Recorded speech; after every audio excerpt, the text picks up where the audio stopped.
नमस्कार दोस्तों, हमारी आज की कहानी है क्या सास माँ जैसी हो सकती है। शादी को कुछ ही समय हुआ था और आज कामवाली भी नहीं आई, इसलिए शीलू बर्तन धोने लगी। धोते धोते उसके हाथ से कांच का कप नीचे गिरकर टूट गया। कप टूटते ही वह डरने लगी कि उसकी सास अब जली कटी सुनाएगी। आवाज़ से सास दौड़ती आई और बोली, बेटी क्या हुआ? उसने रुआंसी होकर बोला, माँ पता नहीं ध्यान रखते हुए भी कैसे मेरे हाथ से कप नीचे गिरकर टूट गया। सास बोली कि बेटी चिंता नहीं कर, कप ही तो फूटा है, तुम्हें चोट तो नहीं आई, और भले इसके कितने ही टुकड़े हो गए हो पर मेरी बेटी के दिल के टुकड़े ना हो। मेरी बहू से महंगा है क्या ये कप? और हाँ, तुझे अभी ये सब करने की क्या ज़रूरत? मेहंदी भी नहीं उतरी तेरे हाथों से। अभी तुम राज के साथ ज़्यादा से ज़्यादा वक्त बिताओ और एक दूसरे को समझो, तभी तो तुम दोनों की नींव मजबूत होगी। ज्योति इधर आना, अपनी भाभी का ख्याल रख, अभी इस घर में नई आई है। शीलू तुम मुझे अपनी माँ ही समझना, मुझे भी तुम्हारा दिल जीतना है, सास बनकर नहीं माँ बनकर। शब्द क्या मानो अमृत के घूंट थे। देखते देखते शीलू की आंखें छलछला गई। वह सास के पैरों में गिर गई और बोली कि मैंने एक माँ छोड़ी तो दूसरी नई माँ पाई, बल्कि आप मेरी माँ से भी ज़्यादा ममता मेरे लिए रखती हो।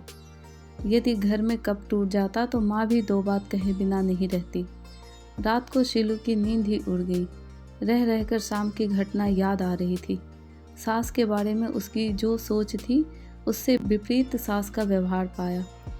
उसका भी कसूर नहीं था ऐसा सोचना, क्योंकि उसने लोगों के मुंह से बुरी सास के बारे में ही सुना था और फिर वो अपने अतीत में खो गई।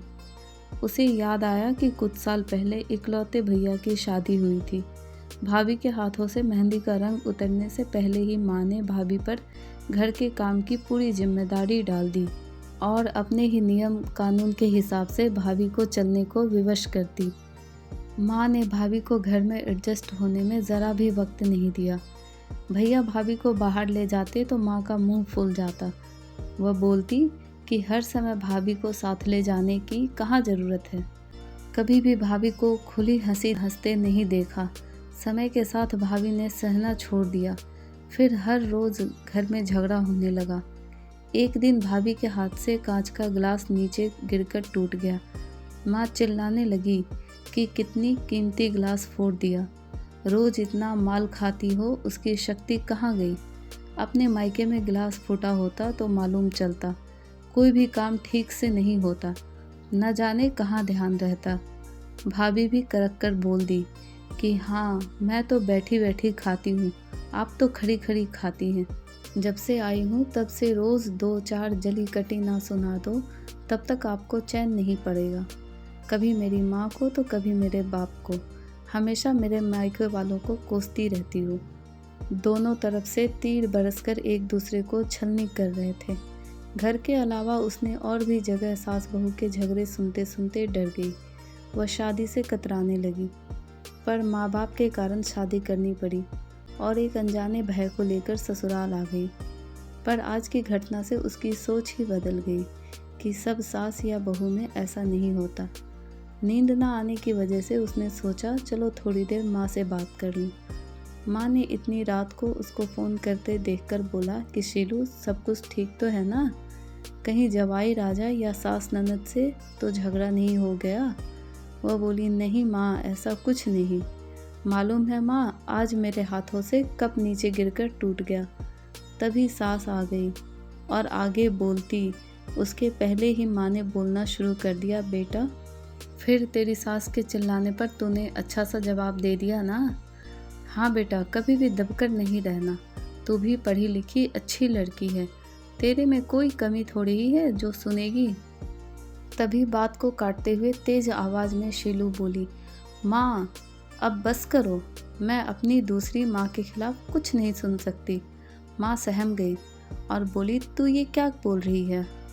हाँ माँ, आज मेरे हाथों से जब कप गिरा तो सासू माँ ने सारी बात बताकर अंत में बोली, अब तो आप समझ गई ना सारी बात।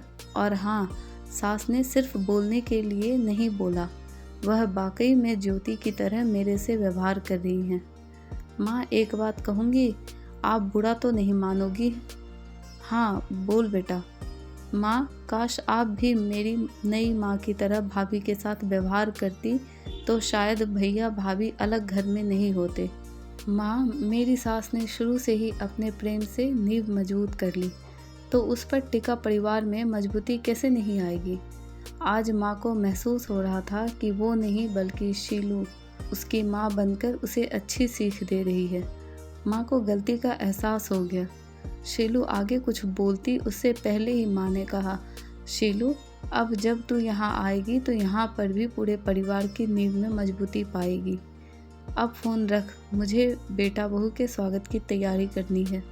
शादी के बाद नई ज़िंदगी की शुरुआत में अगर आज साथ समझदारी से काम नहीं लेती, अपनत्व नहीं जताती, तो शायद शुरुआत की नींव ही कमज़ोर होने से पूरी ज़िंदगी आपस में दरार पड़ जाती।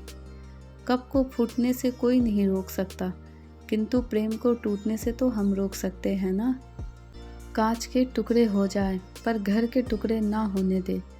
घर में प्रेम का वातावरण बनाए रखे, एक दूसरे के सम्मान को समझे, इज्जत करे तो घर स्वर्ग बन जाएगा। घर नर्क से स्वर्ग में बदल सकता है यदि बहू सास को माँ मान ले, वह सास बहू को बेटी मान ले।